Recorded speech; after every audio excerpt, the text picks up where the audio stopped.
reconvene here in a second. Okay. All right, we'll reconvene the November 1st afternoon budget hearings. It is 1:35 and on November 1st. And this afternoon's presentation is the Board of Elections, so we will turn it over to you. If you could just identify, because we're recording this, just identify everyone who's here. I'm Ed Helvey. I'm chair of the board. Anthony Sadie, Deputy Director. Carla Herron, Director. Thank you. We'll turn it over to you. What do you want to talk about first?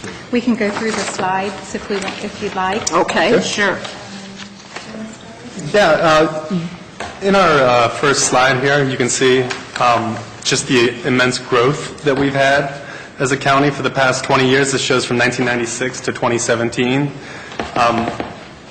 going up over 50,000 registered voters, at 57,000 in 1996, and most recently, our most recent voter registration count was at 135,833.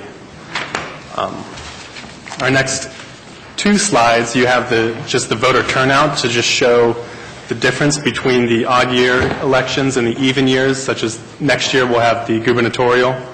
The turnout on the even year elections can range anywhere from around 50 to 70%, I would say. But we have, in the past, in 2016, we had the second highest turnout. We were over 80, weren't we? We were at 80.4% in 2016.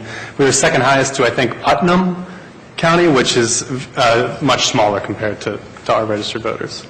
And we don't have, obviously, the data on 2017 just yet. We expect probably around a 50% turnout, though. Okay. That's what's so challenging about budgets. You look back for 4 years, which would be a like election, 2 years for a even year when you're looking at cost, impact of supply costs and things like that continue to go up.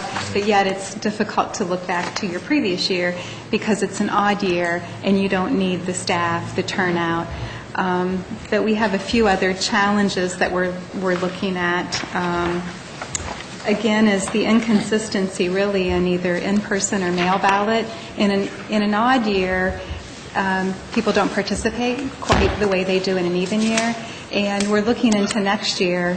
We know that it's in the state budget to send out an absentee mailer request. Secretary Houston's office will be doing that, not in the primary, is our understanding, but in the general, which really drives the mail ballot up, which is very labor-intensive from the beginning of the processes, on through, which is your next couple of slides. So let me just ask you here on the historical voter turnout odd years, where you have general, it says 47%. That was in 2015. I think the marijuana issue was on, and that was a pretty heated debate. So it really depends on on state issues, too. Okay, yeah. Local I wondered how. I was really surprised it was that high. Yeah, that was I believe that's why the turnout was so high for 15. Okay. Yeah, and the same. That's why it's tough to budget and to really anticipate. When people say, what is your anticipated turnout, you really can't look back at a like election. You really do have to look at the issues and the interest. competitiveness of the race. And in 2011, we had Senate Bill 5, which was also... Thank you. Okay. Senate Bill 5, yep. I get it. Okay. So moving forward, you just kind of see how in 2014, which was our last gubernatorial, the mail, I thought it was interesting that the mail stayed at 23% of absentees via mail as opposed to election day and in person. I thought that was interesting. However, the in-person absentee has gone up considerably from 16 to 14, it came up 11%. And we're seeing a lot more throughput at our in-person absentee vote center right now, which is what we just did all that remodeling for, and we're really becoming a lot more efficient in that regard. Yeah, we were able to check in from the start to finish completion 5 minutes of voter. I believe we reported this to you at one other time, but on Sunday we had almost 1,500 people that went through our office in a 5-hour span. We had people wrapped around the entire building like almost like the building and a half, and it took them maybe 20 minutes to get from outside of the building all the way through and vote it. Did you say this past Sunday? No. This is the presidential. The on the presidential. last- Yeah, The okay. last Sunday. Okay. We're open now 2 weekends. Okay. And we feel that with this new remodeling that we did, we'd be able to Oh, I see. process them Okay, even more sorry. Yeah. efficiently than then. Moving on, we can see the considerations that we're having for 2018, the gubernatorial year volume that we're going to have, and now with T. Berry planning to resign before January 31st, that will most likely have an extra election, so to speak, a special election, but we'll really that's on the governor to decide when that will be. I It thought could be two, it could be, yeah, you're right, it could be up to two elections on top of what we've budgeted for. We spoke with Cy a little bit about this, not sure how to budget, because we really don't know whether they will run it in conjunction with the May primary, either the primary itself or the special congressional. We're not sure. So it could be the special congressional could be on the same day as the primary. That's what I've heard. Possible, yeah. It's, Well, why wouldn't it be the same day? If we have a fiscally responsible governor and Secretary of State, there's absolutely no reason not to. If that would be the case, I feel that there would have to be a special primary in February, I would say, and then the actual election date, the special general, I don't know, how do you say that? Well, our concern too, if he calls for a special primary, if we hold the actual congressional special on a primary, people walk in and ask for a primary ballot, but it would be the final, so we're trying to figure out the logistics. Will you get a Republican ballot with the issues on it, and then you get Yeah. a separate ballot that has both parties? We know, we'll just have to get guidance from the state, but, Yeah. we've ran all the different scenarios, and really, we don't know. Maybe some folks that are Okay. in the know a little bit more than we do, but it really just depends. But I would assume that, like you said, fiscally responsible governor, that at least one of those elections would fall on. That'd be my, On the May election, regular. But still, no matter how you look at it, you're still going to have I understand that, but I think election. one or the other would fall on that date for that reason. And we eliminated the February special elections a few years ago, so we would be remaking that out of whole cloth again. boy, so it could be a primary special election, in February. or even on regular, like the May date. If it is, we wouldn't hold the actual congressional until the summer. Which yeah. when you're out, we have that vacancy for up to 6, 7, 8 months, and I don't know whether that would set well. That's what we don't know. I know sometimes the governors appoint people too, but no, Not to the U.S. Congress. They not can- to U.S. Congress. They can to the Senate, they can to the state legislature, but you can't sit in Can't the for House of the- Representatives without being elected. Okay, okay. Interesting. So Yeah. they can appoint a U.S. senator, but not a U.S. Congress. I thought, that's interesting. Because I it's didn't know statewide? that. Pardon me? Is that because it's statewide, the Senate would be, or It's just the way... just the way it is? Constitution, sir. It's Gotta be in the interesting. It wasn't until 1912 that we had popularly elected Right, senators senates. nationwide. We had a split among states that moved in that direction, and other states that the governor Yeah. appointed clear up to Yeah, 1912. that's right. So not that Gee. far. Not that long ago. Interesting. Oh, my gosh. So on top of those, on that, we'll also have the countywide judge, and as you know, the commissioner and auditor seats are up as well, on top of the both parties' precinct committee people.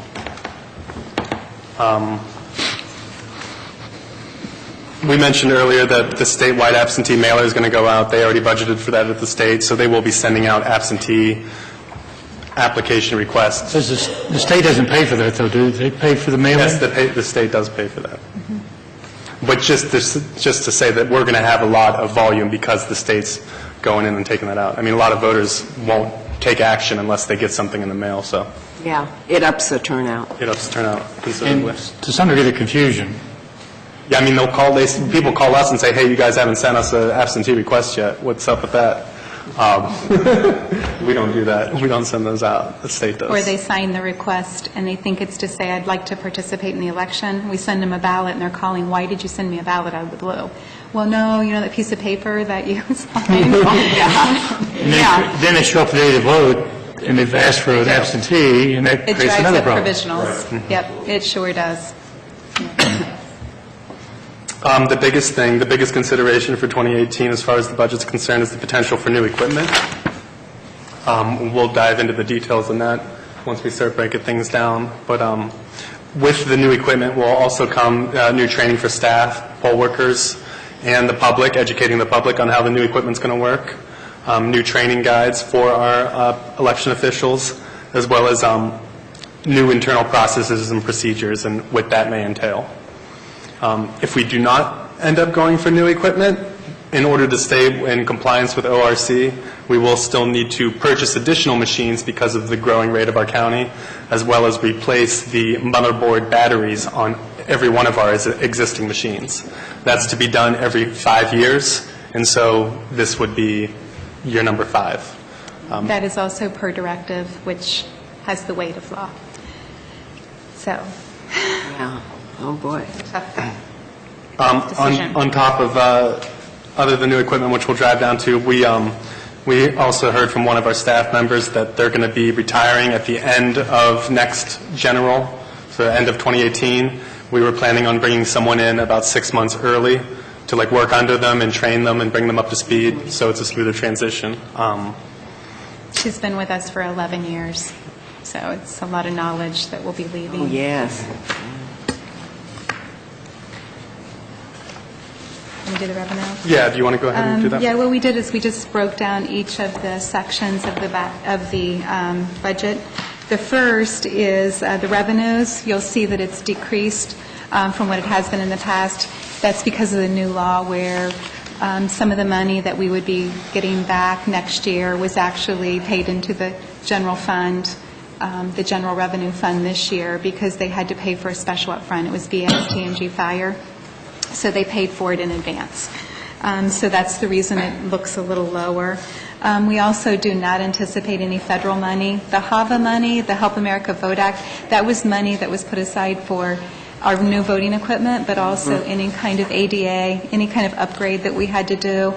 Paper ballots, they would give us reimbursement money. Our understanding is that money's went away.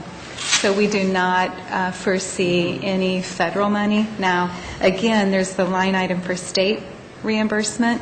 We just don't know what that will be for new equipment. So again, we really couldn't even begin to guess whether that looks like 40%, 80%, or nothing. So we didn't feel comfortable putting that line in when we really have no guidance at all that we'll be getting any money from the state. Did you put in let's say we didn't get equipment, did you put in the upgrades, is it also in the budget? For the what? I'm sorry. Talked about there's a cost for memory boards, et cetera. Well, we did, I mean, we only had the opportunity to just, put out one budget, but we do have the numbers accounted for. I'm trying to find, it's not in there twice, in the sense that you have both in there. Yeah, it's detailed out on in the 5200s. I think, though, to answer your question, is if you take out if you would, like say we're not going to do the voting equipment, you would have to reduce it by that amount. We didn't put an additional $200,000. It's part of the new equipment. Uh-huh. If that makes sense. So it'd be the 200,000 that we'd have to It would be around budget for 200,000. if we And didn't. that figure's not in there, is what I'm asking. The 200,000. Correct, it's not in there on Just top wanted to of make the sure we new weren't equipment. putting Yeah. both in. Yeah, sorry, that's what I thought he was asking. Yeah, But if you're taking out all the new equipment... I understand that, I understand that.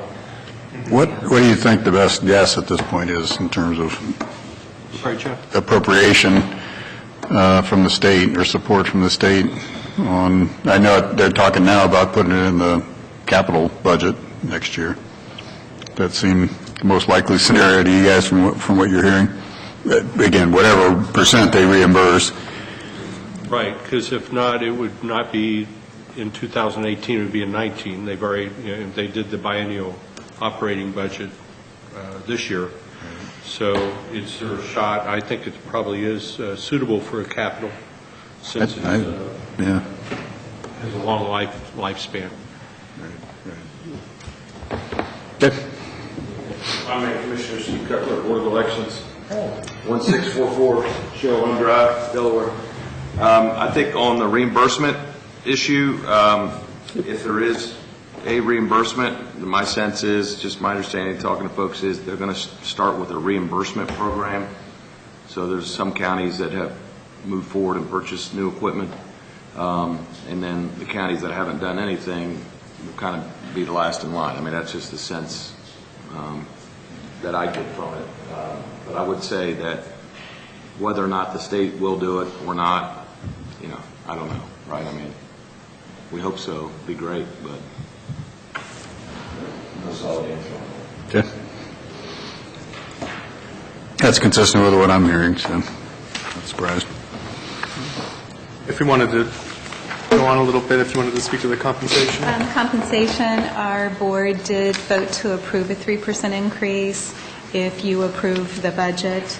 If you look at, compared to years in the past, we've actually reduced our staff because of some of the automated processes.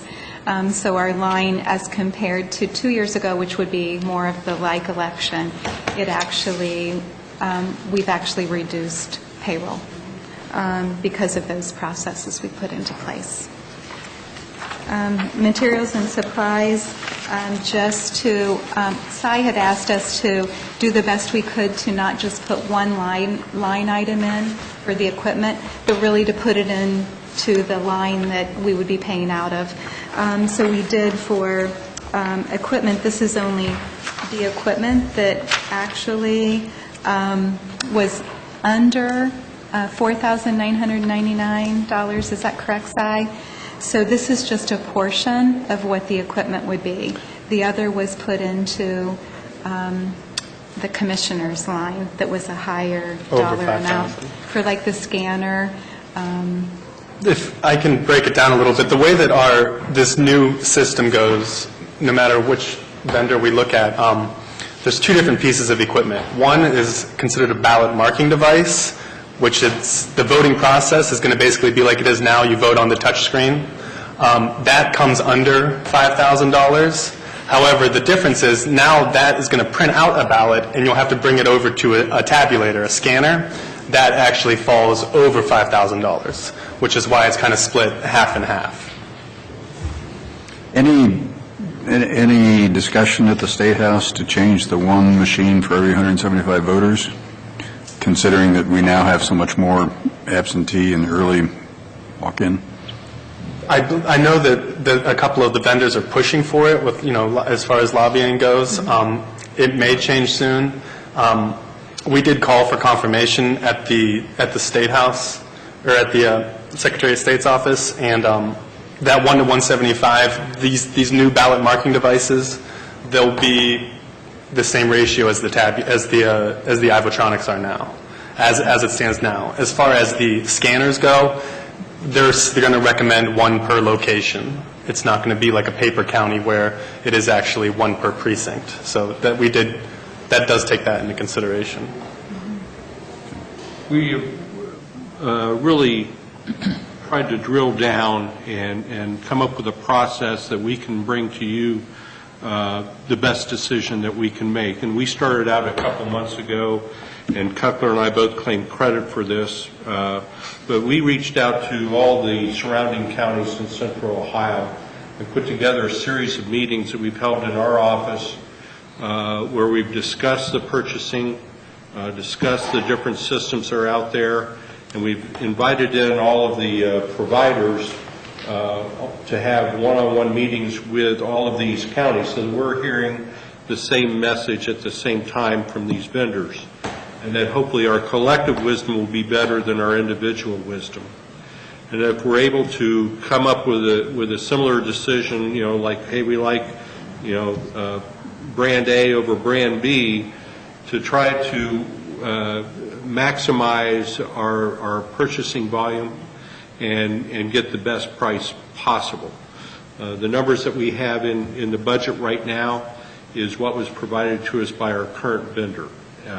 And so we're in the process of getting harder numbers from the other vendors out there so that we can make a good decision. The systems that we have now are based on Windows XP. And we don't know, just like with your home computer, you never can tell when it's just going to fry, that the whole system will go on the fritz. We've been lucky so far, but that doesn't mean that this election or the next primary or the special that comes up, that we will be that lucky. And so we're trying to get ahead of the curve so that we're not making a fast decision that we have to, we have an election coming up, we've got to get whoever can provide the equipment the fastest. We want to be able to get the best equipment that fits our needs here in Delaware.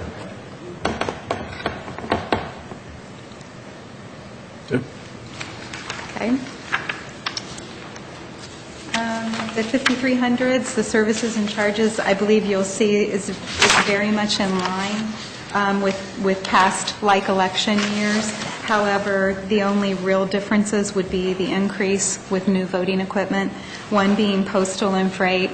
If we, based on our current vendor, as Mr. Hovey said, it would cost approximately $106,000 to just deliver the equipment. So that's a large increase. There's a little bit of training in that line as well for training of new equipment. But that's really the only differences in that line from comparable years is the difference for new equipment purchase. I guess I would assume for a $3.5 million purchase, the shipping would be included. You would think. It is almost 800 pieces of voting hardware, though, that they would be shipping out to us, but that's over the $50 minimum on Amazon, I'm pretty sure, though. That was shipped by Amazon. The other thing to note, again, is just to point out that would be new poll worker manuals, with new equipment. We could not use our current manuals. We'd have to go through and all their procedures and how to set things up. Everything would change. And so, we did price that. And then our board approved putting in a line for a website application on election night where the results would be shown at real time or close to real time. I made, Commissioners, on the issue about the shipping, right, I think I made a similar comment at a board meeting a month or so ago about that. Again, the cost that we put in here for the budget purposes is a quote that is from ES&S, our current vendor. There's other vendors. That issue about shipping and things like that, that's come up as part of these multi-county meetings that we've had with these various vendors. Again, that's trying to come up with a kind of a collective strength, if you will, of saying, okay, you can get these 5 counties, and we're going to pay X, and we're not paying for shipping and A, B, and C. So that's one benefit of the collective that we're trying to negotiate, some of that stuff. Frankly, if you're negotiating with the state, as we negotiate with the state, it'd be better not to have this delivery as a separate thing, because I can see them saying paying zero on that. If it's included as part of the whole package, then in theory, whatever that number turns out to be, they would pay at that percentage of that. We're nowhere near the hard negotiation yet. They're giving us, they're opening salvo. How many times that goes back and forth? How many dozen times that goes back and forth? We're a little bit of ways away from that. But the numbers that we have here are what ES&S provided us in their opening bid. I just make that as a point to keep in mind. And again, we had to separate it out for budget purposes, which is why we said that, because there's several things that are broke down. And we already mentioned the 5400s. That was over 5,000. That was for 2 high-speed scanners and 80 tabulators. That's 1, 2, or 3 per location, depending on the size. Of course, in Genoa Township, where Commissioner Lewis, is her location, that we have quite a few voters that are in some of the big locations. So we would not want to have one one tabulator. What do those, why do we need to buy those? Those actually, right now, our units, each unit itself is like a self-contained machine that holds the votes. Now, the thing that's going to be replacing those, they don't really make ones that hold the votes individually anymore. Now, it's just going to be something that marks a ballot for you. It will print out a ballot, so those will all need to be brought to a central tabulator per location. So right now, as far as efficiency goes, right now in Genoa, for example, we have to go to 40 different machines and collect the vote totals from 40 different machines. With this new system, we'll have to go to 1, 2, or 3 machines to collect votes, as opposed to 40. But it's dependent on having the new machines? I mean, we wouldn't need to do this if we didn't have the new machines. Right. Is That's what I'm asking. part of the new system. Okay. To me, again, I'm speaking selfishly, all of this is part of the voting machine. Yeah. It should all be included too. This is another 800. The request should be including all of that, because it doesn't do you good to vote if you can't tabulate it. It's kind of one package. This is how we were asked. Yeah, but I realize that, but I don't know how you're presenting it. I think you're telling me you'd present it as one package. We would. We would, absolutely. Yeah, but seeing it this way obviously raises that In question. terms of reimbursement from the state, you would include this. Yeah, Okay. it has to be. We can't buy one of them without the Yeah. other. You're exactly Yeah. right. Okay. It's a package deal. It's just the cost. Or is not different that great. categories. Sure. Yeah. But if we start breaking it down, and you give the state a way to exclude something, so, And of course, it allows some counties to not have extra machines. That's why they break it down by machine, is because in Delaware County, I know we would want equipment for training, testing, in-person absentee voting. Not all counties run things quite the same. We wouldn't want to repurpose that equipment. And growth as well. Yeah. I mean, the fact that we're growing so fast, I mean, this will buy us some time. So with that, we're happy to answer any questions about the budget, in addition to what we've presented to you.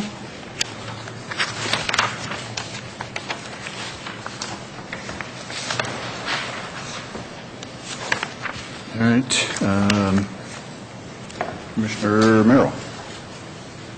You go first this I time. don't know that I have much to add. I think you know my perspective on this. I think the state has to do their part, and I'm reluctant to do anything until they, quote, identify what their part is, because I'm not sure I won't use the word I want to use. I have concerns about how they will address it if they've already bought, despite what they may say. So it's my hope and prayer that they will address this in the capital budget, and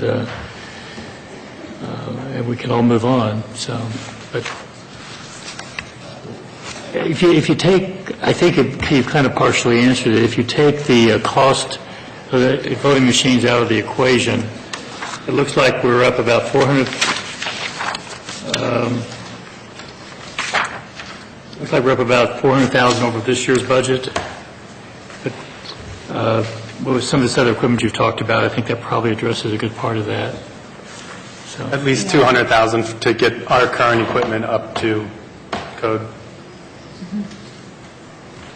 that number's not in here. It's broken down. I mean, it's not new equipment plus $200,000 for our old equipment. You would just reduce. Okay. Then I'm going to re-ask a question I asked earlier, because maybe I didn't understand. The question I asked earlier was, if we get new voting equipment, we wouldn't do the upgrades to the old equipment, and do we have both numbers in the budget? No, if you approved our budget, we would have the money to buy the new equipment, and that's it. But if you said we're not going to approve the new equipment, if you remove that, you would need to take the 200,000 Put it back. and put it back. in. You need to Yes. leave 200,000. You would need to leave 200,000. That was what I was trying to determine, were we putting both in there we don't need both in there, because one or the other is going to happen. We just put it as a line to say, If not, then this. If you look at line 5260, it's broken down. If the new equipment would be an additional 3.833 million. Without the new equipment, should be just 200,000. I don't know if you have the budget item detail report. but Yeah, we do. Yeah, I understand. Commissioner Merrill, if I was hearing you right, and I have similar concerns about if, how the legislature will treat counties that have moved before they have. But would you be willing to allow us to come back and present to you again if we have an understanding of what the state formula, if there's going to be a state formula and how much it's going to be? Of course. My hope is, this will get addressed fairly quickly, I'm on the CCO Executive Committee, so I'm sure this will be talked about again Friday. And I know they're working diligently with the state to try to get something done. And part of that is, to Commissioner Ben's point, the 175 today, I think, is a ridiculous number.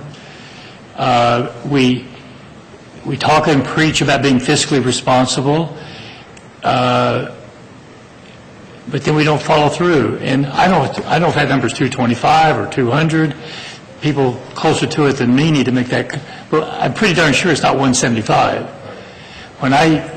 And the disadvantage for some of you is I work the polls if I'm not election year, so I witness the inefficiencies that we deal with, and they don't have to be there.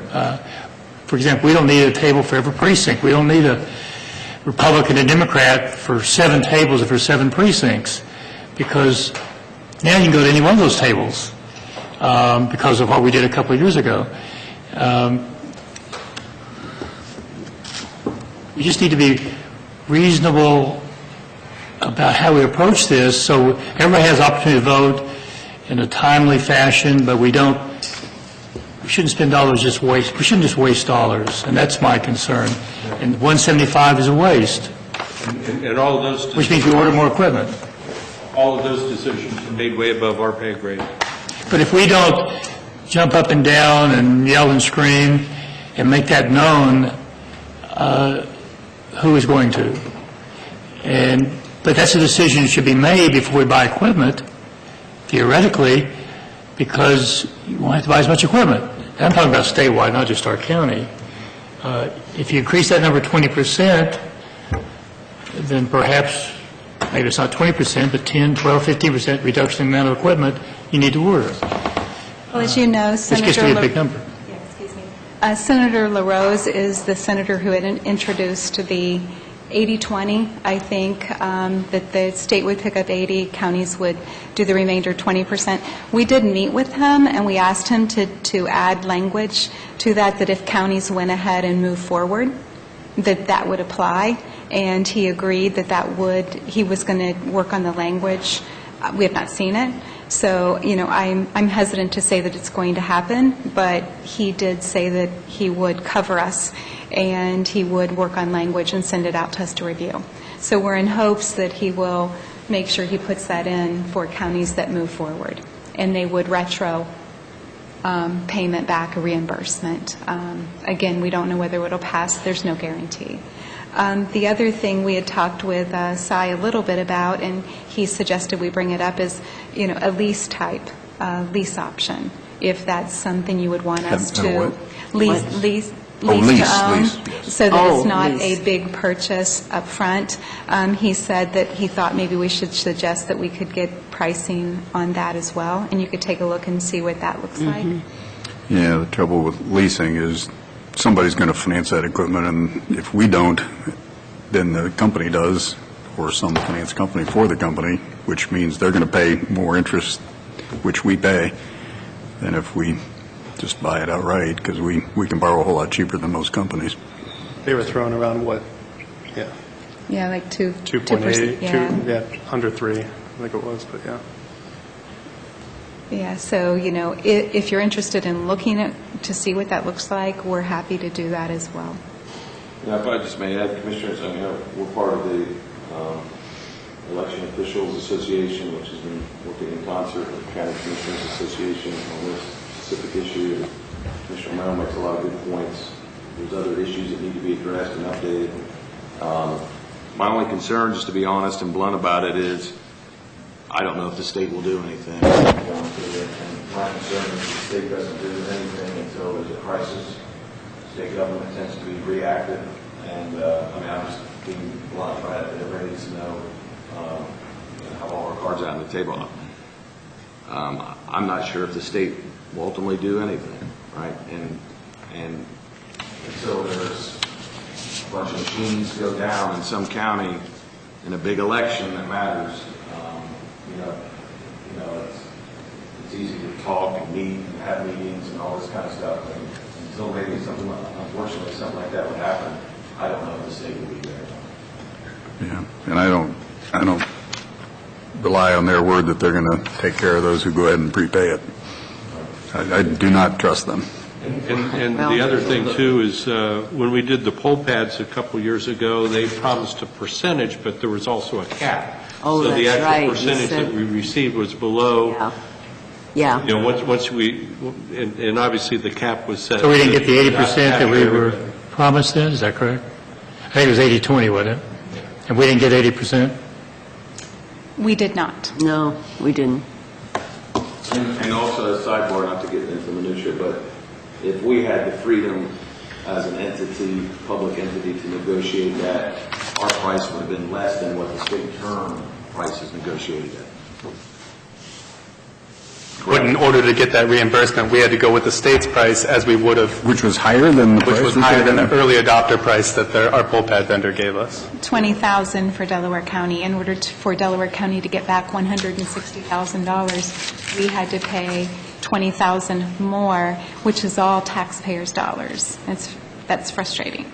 So that's why, if I may, Commissioner, that's why in addition to talking to Senator O'Rourke about the reimbursement, we've also talked to him about if counties collectively purchase together, and that price is not necessarily the state term price, that still would apply for the reimbursement program. And he was receptive to that. He was. That was part of the language as well. He was working. And I think ideally you'd have one voting machine throughout the state. But I believe I'm going to say due to political pressure probably, they're not going to do that. They're going to be 2 or 3 choices, which defies logic. It's frustrating sitting in these chairs, seeing the politics played on issues like this, and just not using good, sound business judgment. And again, in 2005, when Secretary Blackwell, that's what he determined was best for the state. And what happens is, though, when they pick the system that you don't want, his selection was going to be, a certain company was going to be paper-based. And of course, Delaware County was one of the counties we were out front suing Secretary Blackwell, because that's what happens too is, what if they pick the system that you don't want, that doesn't work for your county, because we're all different and counties are different. But that's probably what would happen again, is there would be lawsuits around this state. But it would be the most efficient. Predates everyone in this room.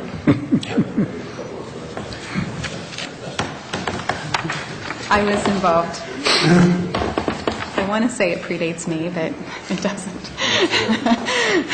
Steve, Mr. Cook, you probably know this. When does the state start considering capital budgets? Is it January, February, March? February? Past April, May. What's the transition time from purchase to implementation? I don't know.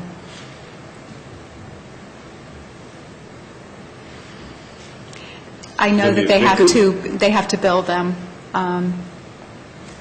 because I don't think these companies can afford to go ahead and build the equipment and put them on the shelf.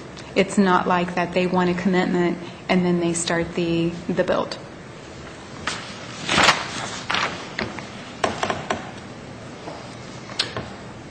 Just, Does it look as though it's going to be, we buy it first, and then we're reimbursed? Is that, or we just don't know yet? We just don't know yet. Okay, yeah. That's how the poll pads worked. It was a reimbursement, it was not 80/20. It was, we paid 100%, and then they reimbursed us. But it was a fairly quick reimbursement. It was. 60 days or 90 days. Okay. And again, I am not an alarmist, but I want to make sure that you know that we have had points of failure. We maintain our equipment very well, but we've started to see printer issues and also some screen issues when the screens have started to go dim. And again, that's the reason, to your point, we always want to send out extra equipment. You don't want it back. You don't want emergency equipment at our office. When there's an emergency, you need it already, additional equipment out in the field, because once you react to it, it's too late by the time you get something out. So we always want to, deploy at a higher level in case there's a machine or two or three that goes down in a building. Again, I just want to make sure that you know that we are starting to see the aging of the equipment. How did this all begin? Did the legislature pass a bill, and then why and when? So I don't even remember. Like when we, Equipment. That came after the 2000 election. Right, the butterfly ballots. The butterfly ballots in Florida. yeah, and I remember that, and then that was then the federal laws were passed in which we got money. I mean, boards of elections got money. Help America Vote Act. That's correct, yeah. And is this a result still of that? The equipment we have is from that Help From that- America Vote Act from 2004. Okay.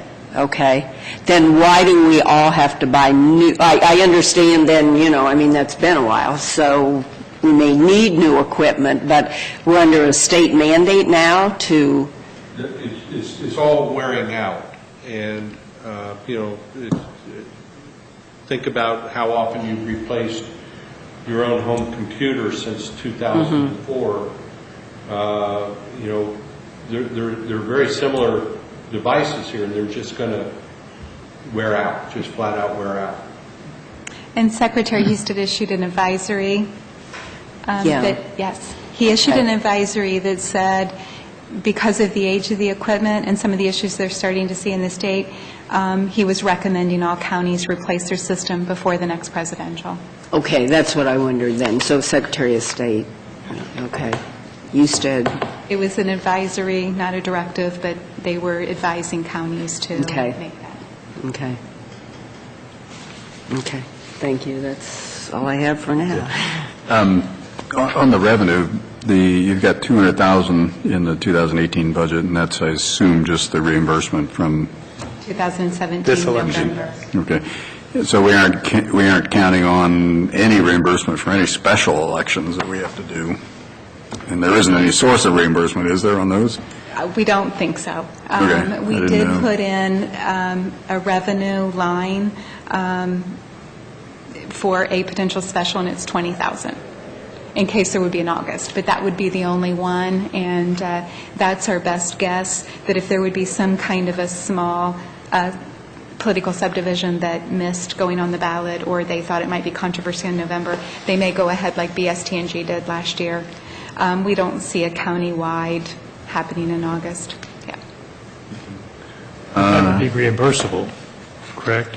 It would be. Yeah. It would be within this year instead of, within 2018. So we put approximately $20,000 in that line. They have to pay it up front now. Okay. What are under, what is it? 5320, software and computer services, actual of, about 118,000, and then budget request 287,000. Big, A lot of that has to do with the new equipment and the services and software licensing that goes with it. as well as we also, as we mentioned before, that election results application, that's also in there. That's an external company that will put together this live election results monitoring at a precinct-based level. That is another $29,760. $29,760. In that, Okay. in that line as well. The remainder are let's see, programs that we already currently have, and it's the maintenance on them, such as our Ballotar, our ballot-on-demand printer, our website, different things. It's all, everything else is things we pay each year. So if we don't get the new equipment, there's still going to be money necessary for that line to maintain the current equipment. Okay, yes, It'll just be okay. a different number. We just budgeted what we believe would be in addition. Currently, right now, our voting equipment, we pay approximately $40,000 for software and approximately $40,000 for the hardware. So combined, it's around $80,000. Okay. Equipment's going to go up. So all we did was budget the Uh-huh. difference. To the Commissioner's question, as far as we didn't put both in. When we ultimately get new voting equipment, there will be a software associated with that as well, I assume?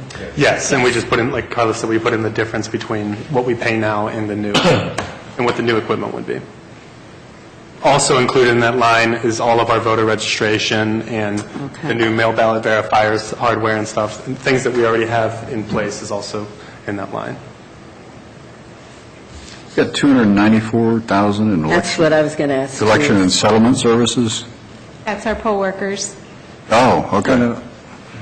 That's where we'll fall short if we have special elections, because Commissioner, up you're under exactly salary? right. We're required by law to have that level at the polls, and there's been no change in the law. So if we have a special congressional, it will be a countywide, and unless we have special circumstances, that's going to be our biggest cost line for any special election would be our poll workers. Right, all right. That 294 is the fees that are collected. That's what? The fees that are collected for the election The fees that are collected, what? What fees? through the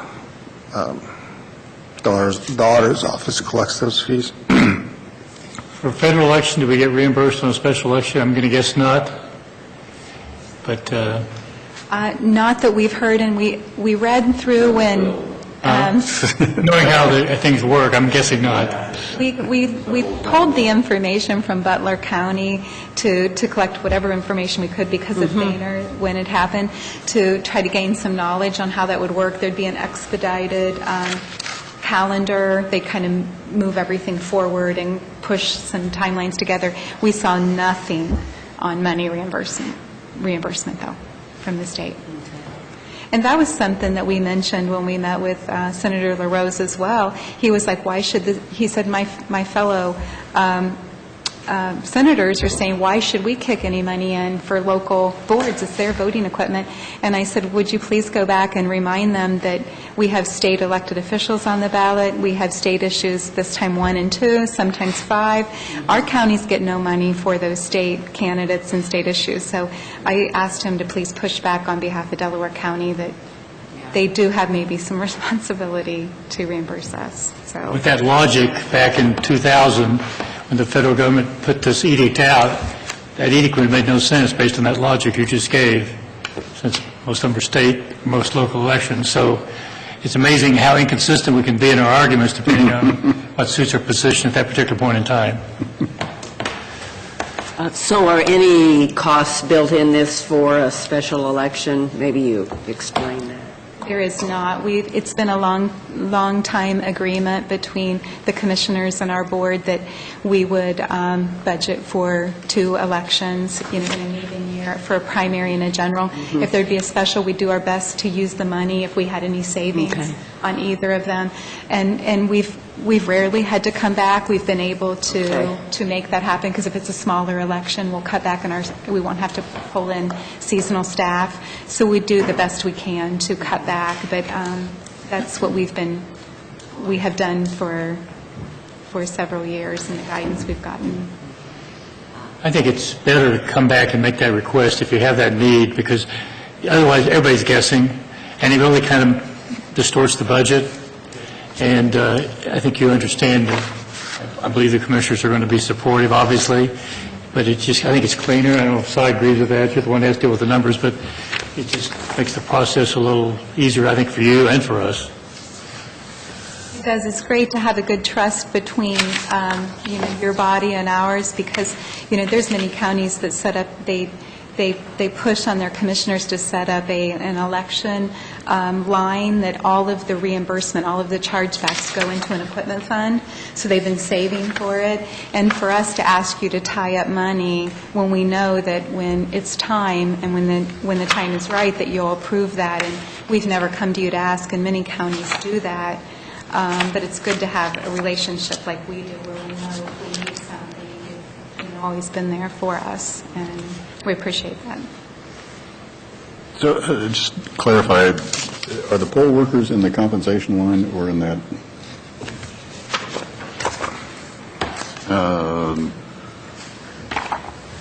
I might have misunderstood the line. I thought you said 53. 5375. Poll workers are in 5375?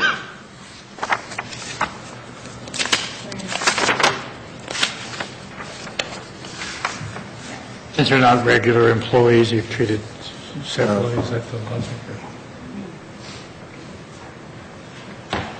I'll get you the breakdown.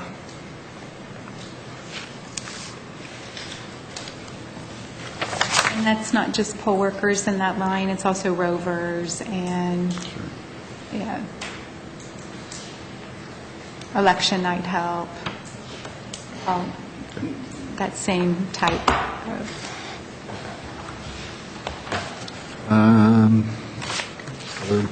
Other No, questions, Si? thank you. Anybody else? Okay. Wow.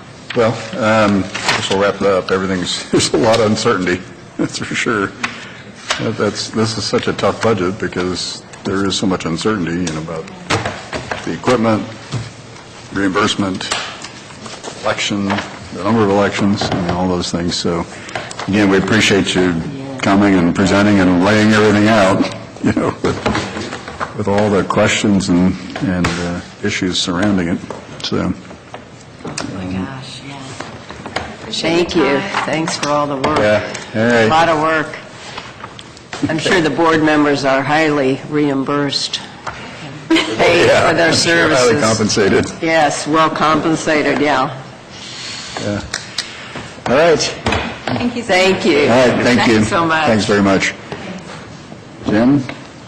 Recess to Yeah, we'll November recess until Monday? 8th, Wednesday. No, Oh, sorry, nothing on Monday. Wednesday. Wednesday, we are recessed, the budget hearings are recessed until Wednesday, November 8th at 9:30 a.m. All right.